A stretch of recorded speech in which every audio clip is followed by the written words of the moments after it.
CNAP, जी हाँ, CNAP नाम की एक बहुत बड़ी सुविधा भारत भर के अंदर जितने भी मोबाइल फ़ोन रखने वाले लोग हैं उन सब के लिए लागू होने जा रहा है। अब ये CNAP है क्या, इससे हमें क्या फ़ायदा होगा, क्या नुकसान होगा, और CNAP के अलावा जो है ना, एक बहुत बड़ी बात हम ये करेंगे कि जो इससे पहले कॉलर का नाम दिखाने वाले और अलग अलग ऐप हम लोग इस्तेमाल करते थे उसको क्या हटाना पड़ेगा, क्या उससे नुकसान होते थे। बहुत सारी बातें हैं जो अब जो है ना बदलने वाली है। मोबाइल के क्षेत्र में एक बहुत बड़ी क्रांति समझ लीजिए। अब क्या है मामला, पहले क्या था ना कि हम लोग थर्ड पार्टी ऐप यूज करते थे।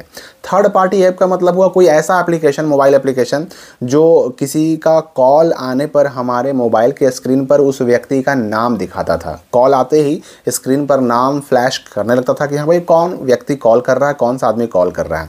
लेकिन सूचना आई पहले कि 31 मार्च से कॉलर की पहचान दिखने लगेगी। जैसे पहले तो था कि अगर कोई थर्ड पार्टी किसी एप्लीकेशन का इस्तेमाल कर रहा है तब तो उसको मालूम पड़ता था कौन कॉल कर रहा है, कौन नहीं कर रहा है। अब देखिए, जिसका मोबाइल में, आपके मोबाइल में जिस व्यक्ति का नंबर सेव है उसका तो नाम दिखेगा, आपको पता भी है। लेकिन अननोन नंबर से जब कॉल आते थे तो अगर हम कोई थर्ड पार्टी ऐप इस्तेमाल करते थे, ट्रू कॉलर जैसे, तो हमें उस व्यक्ति का नाम मालूम पड़ जाता था। लेकिन अगर ऐप इंस्टॉल नहीं है तो नहीं भी मालूम पड़ता था। लेकिन अब चाहे आप मोबाइल ऐप को इंस्टॉल करें चाहे ना करें, अब है ना कि आपके मोबाइल पर किसने कॉल किया उसका नाम दिखने लगेगा। अब नाम कौन सा दिखेगा, तो नाम वही दिखेगा जिस डॉक्यूमेंट पर सिम खरीदा गया था।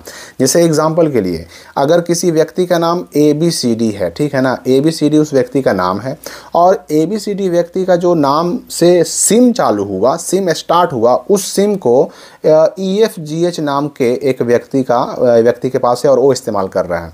अब इस्तेमाल भले ही ये व्यक्ति कर रहा है, लेकिन अगर कॉल करेगा तो इस व्यक्ति का नाम दिखेगा। क्यों दिखेगा? क्योंकि ABCD के नाम से ही सिम खरीदा गया। तो इससे क्या होगा ना कि अब मालूम पड़ जाएगा कि हाँ भाई, जिसका कॉल मेरे पास मोबाइल पे आ रहा है, वो कॉल जिस नंबर से किया जा रहा है वो नंबर किस आदमी के नाम से लिया गया था। इसके लिए जो अगर हम फ़ायदे की बात करें तो असली नाम दिखाई देने से साइबर ठगी थमेगी। आप सबको पता है कि पता नहीं कितने लाख लोग होंगे जो साइबर ठगी के चक्कर में अपने लाखों रुपए गंवा चुके हैं। होता क्या है ना कि उपभोक्ता को पता ही नहीं होता था कि कौन कॉल कर रहा है। अब लोग कहते थे कि हम बैंक से कॉल कर रहे हैं, ऐसे करो वैसे करो, अलग अलग तरह की चीज़ें ठगने के लिए तरह तरह के हथकंडे अपनाते थे।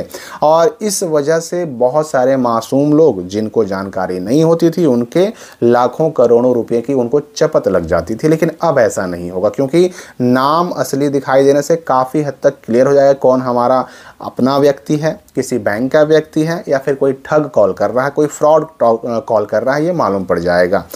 इसके अलावा नाम, असली नाम लिखने से ये भी होगा कि फर्जी कॉल रोकने में भी मदद मिलेगी। इसकी सिफारिश 2024 के फरवरी महीने में ही की गई थी, लेकिन इसको अब लागू किया जा रहा है। और पहले तो कहा गया कि 31 मार्च तक पूरे भारत भर में लागू हो जाएगा, लेकिन अगले महीने यानी कि ये दिसंबर से ही ना अब लागू हो जाएगा। दिसंबर से ही, यहाँ पर देखिए, मोबाइल या लैंडलाइन फ़ोन की स्क्रीन पर कॉल करने वाले व्यक्ति का असली नाम दिखने की सुविधा, जिसको CNAP कहते हैं, अगले महीने से शुरू हो सकता है। इससे पहले मार्च 2026 तक लागू करने की चर्चा थी। बताया जा रहा है कि हरियाणा और हिमाचल में इसका ट्रायल सफलतापूर्वक पूरा हो चुका है। इसके बाद दूरसंचार विभाग ने टेलीकॉम कंपनियों को 15 दिसंबर तक, जी हाँ 15 दिसंबर 2025 तक पूरे देश भर में लागू करने के निर्देश दिए हैं। इस सुविधा से थर्ड पार्टी ऐप की ज़रूरत खत्म हो जाएगी और इस नई प्रणाली में कॉल करने वाले का वही नाम दिखेगा जो उसने अपने उपभोक्ता आवेदन फॉर्म में भरा था।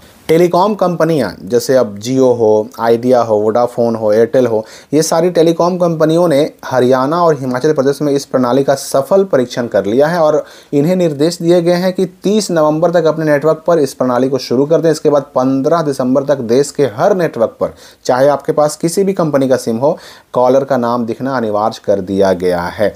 और यह सुविधा सभी उपयोगकर्ताओं के लिए डिफ़ॉल्ट यानी ऑटोमेटिक रूप से सक्रिय रहेगी। पहले ट्राई ने कहा था कि CNAP केवल इच्छुक उपभोक्ताओं को ही उपलब्ध कराई जाए, लेकिन दूरसंचार विभाग का मानना था कि यह सेवा स्वचालित रूप से सभी को दी जानी चाहिए ताकि साइबर अपराधों पर लगाम लगाई जा सके। हालांकि इस सुविधा का इस्तेमाल नहीं करने वाले उपभोक्ताओं को इसे डीएक्टिवेट करने का ऑप्शन भी मिलेगा, यानी ऑटोमेटिक चालू हो जाएगा। आपके मोबाइल पर कॉल आने के बाद नाम दिखना, जिस नाम से सामने वाले ने नंबर लिया है, सिम लिया है, नाम दिखना 15 दिसंबर से ऑटोमेटिक चालू हो जाएगा। हो सकता है कि आपके यहाँ, यानी भारत के आप जिस राज्य में भी रहते हो सकता है आपके यहाँ स्टार्ट हो भी गया हो, तो अपने आप चालू हो जाएगा। लेकिन लोगों को ये सुविधा दी गई है कि इस फैसिलिटी को, यानी CNAP को वह डीएक्टिवेट भी कर सकते हैं। ऑटोमेटिक चालू रहेगा। अगर आपको नहीं चाहिए इस सुविधा, आपको नंबर ही चाहिए, नाम नहीं देखना है, तो आप इसको डीएक्टिवेट भी कर सकते हैं। तो ये एक बहुत बड़ा, समझिए कि रिवॉल्यूशनरी स्टेप है टेलीकॉम सेक्टर का, जिसमें अब जो है ना CNAP के नाम से ये नया एक नियम लाया गया है, यानी कॉलिंग नेम प्रेजेंटेशन, इसका फुल फॉर्म होता है। ठीक है, तो आप किस राज्य से हैं और आपके राज्य में ये सुविधा CNAP यानी कॉलर का नाम दिखना शुरू हुआ या नहीं हुआ, कमेंट करके हमें बताइए। हम मिलेंगे अगली वीडियो में नए अपडेट के साथ।